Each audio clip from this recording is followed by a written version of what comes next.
Former U.S. Attorney Kendall Coffey says the legal drama is just getting started.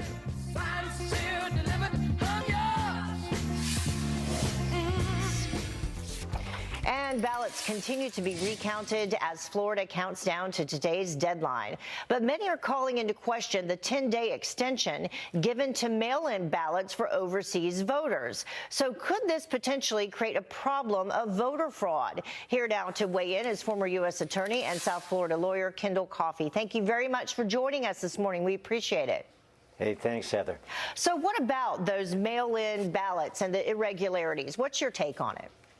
Well, I think mail-in ballots always are more susceptible to fraud or other irregularities. When people are inside the polling booths, the system's secure. They go in by themselves, and we have a high degree of confidence that they're going to vote their own votes, and the system works in that context. Mail-in ballots make it more complicated, but what's going to be really interesting to watch is if the federal judge determines to extend the time for voters to correct their mail-in ballots, their absentee ballots or provisional ballots.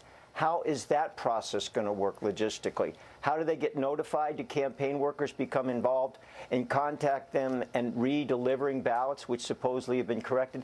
That part of the process not only needs to be analyzed in terms of fairness, but also whether there's any risk of fraud tainting the gathering of ballots that are apparently might be corrected. And would it be possible to even go about that and determine if everything is being handled fairly and correctly if we get to that point?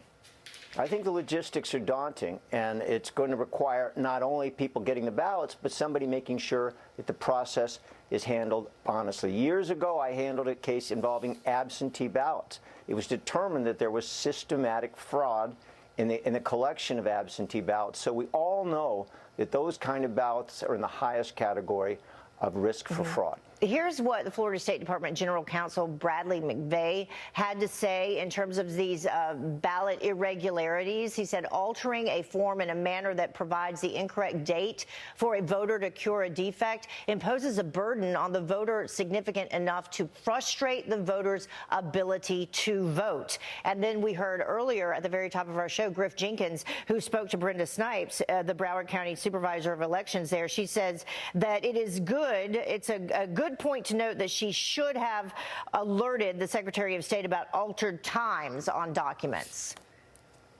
Well, and that's part of the process, too, is getting all the information available as to whether there are any irregularities or fraud, getting that information to the Secretary of State, which oversees the Division of Elections, so that they can have a broad picture of what's happening.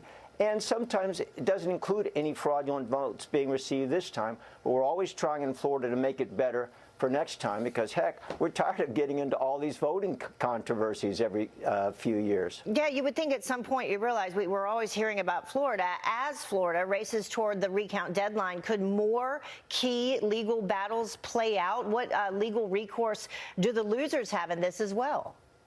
Well, the biggest battle that I see right now in terms of anything that could change the number of votes coming in is whether the thousands of votes where they don't have a valid signature match, whether there's a process to allow those voters to basically correct it or fix it. That could add a few thousands, but the statistics show it may be equally divided among Republican and Democrats, so maybe no net gain.